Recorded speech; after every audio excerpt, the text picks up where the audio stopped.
précisions. On vous retrouve demain à midi pour un nouveau point sur l'actualité.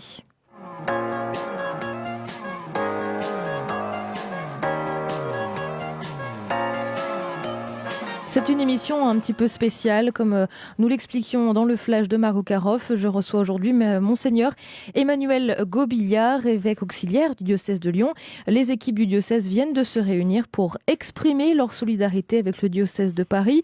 Emmanuel Gobillard, bonjour. Bonjour. Merci d'être avec nous. L'incendie qui s'est déclaré hier soir dans les combles de la cathédrale Notre-Dame à Paris a détruit près des 2/3 de sa toiture. La flèche de Notre-Dame s'est aussi effondrée. Un incendie qui a fait de lourds dégâts. Est-ce que vous avez regardé ces images hier soir, Emmanuel Gobillard ? Hier soir, j'étais avec le SAPEL, qui est un groupe qui s'occupe des plus pauvres, de 19h à 21h30. Donc, j'ai n'étais pas du tout au courant de ce qui se passait à Paris. J'ai reçu beaucoup de messages pendant ce temps. Et c'est à 21h30 que j'ai découvert ce qui s'était passé. Je suis rentré chez moi, j'ai vu effectivement les images. Et j'ai été pris d'une grande émotion, hein, comme j'imagine tous les Français, tous ceux qui ont vu ces images. Voilà, un sentiment d'incrédulité. On touche à un symbole, en fait. Un symbole qui va bien au-delà des Français, bien au-delà de la France, finalement. Oui, et j'ai été ému puis, aussi de voir que ce symbole, qui est le symbole de la foi, transmise de génération en génération, si bien exprimé dans un monument artistique absolument exceptionnel, l'un des plus beaux de France, ce symbole, il dit quelque chose de très profond, voilà, de ce qui nous a été transmis. Et vous pensez que c'est pour ça que l'émotion, finalement, va bien au-delà des frontières de la France ? Notre-Dame, c'est plus qu'un symbole pour nous ? Bien sûr, bien sûr. 12 millions de visiteurs par an.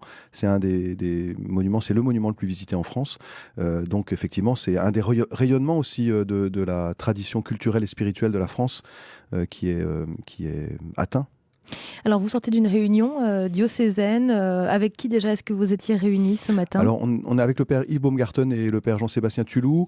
Nous avons réfléchi sur ce que nous pouvions faire pour exprimer la solidarité du diocèse de Lyon à l'égard des Parisiens. Et comment est-ce que, du coup, vous avez imaginé cette solidarité ? Est-ce que c'est déjà en union de prière pour commencer ? Oui, bien sûr. Alors, déjà, nous avons envoyé un message à Michel Aupetit, l'archevêque de Paris, et à Patrick Chauvet, qui est le recteur de Notre-Dame de Paris, pour lui dire combien on était proche d'eux, combien on avait reçu aussi de nombreux messages de la part du diocèse, de diocésains, pour exprimer leur solidarité.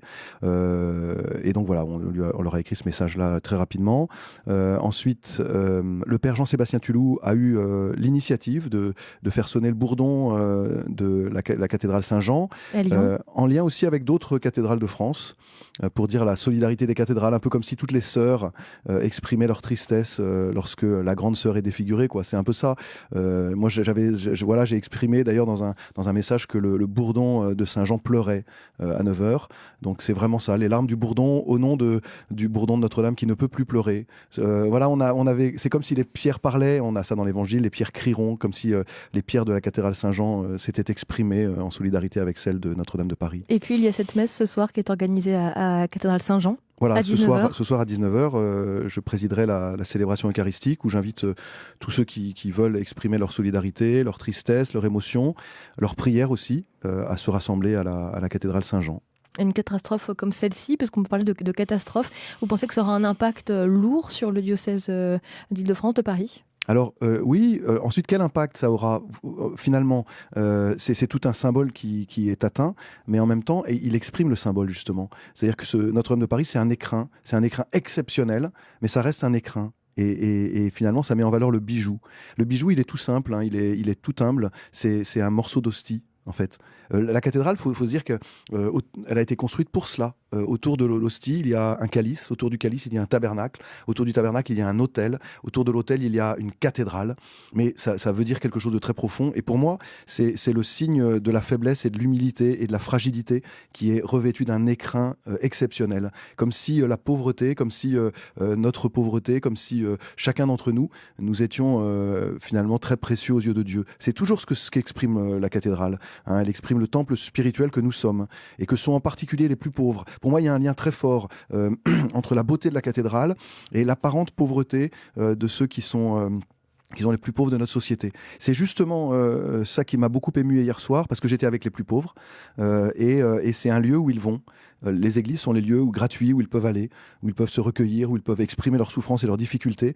Donc j'aime beaucoup ce contraste entre la richesse apparente des pierres et la pauvreté et l'humilité de ceux qui les fréquentent, ces pierres. Quel avenir est-ce que vous espérez à présent pour Notre-Dame de Paris? Est-ce que la reconstruction pour vous, c'est quelque chose d'incontournable finalement pour cette cathédrale? Oui, alors merci à tous ceux qui vont mettre en œuvre cette reconstruction. J'étais très touché du message de l'archevêque de Paris hier, du président de la République. Nous rebâtirons la cathédrale Notre-Dame de Paris. Évidemment, je n'ai aucun doute sur le fait que cette cathédrale sera rebâtie et même qu'il y a un élan incroyable qui va se mettre en œuvre autour de la cathédrale pour que les murs et les pierres puissent parler encore longtemps. Cela pose aussi question sur notre patrimoine en tant que Lyonnais, dans le diocèse de Lyon, de nos églises, de notre cathédrale. Est-ce que nous aussi, nous devons peut-être prendre des précautions pour éviter ce genre d'accident? Alors effectivement, en plus notre primatial achève une période de reconstruction. C'est pas tellement l'âge des bâtiments qui m'inquiète, c'est surtout l'entretien qui pose une question. L'entretien des systèmes électriques, la sécurité des reconstructions et des restaurations. Donc effectivement, il faut se pencher sur cette question sérieusement pour que au moins ce tragique exemple de Notre-Dame de Paris puisse nous servir à améliorer les précautions qui sont nécessaires autour des églises de Lyon. Merci beaucoup, Monseigneur Emmanuel Gobillard. On vous retrouve donc ce soir à 19h à la cathédrale Saint-Jean pour une messe célébrée en communion avec le diocèse de Paris. Ce sera donc dans le Vieux-Lyon et à 19h. Merci à vous d'avoir été avec nous en direct dans le Comédie.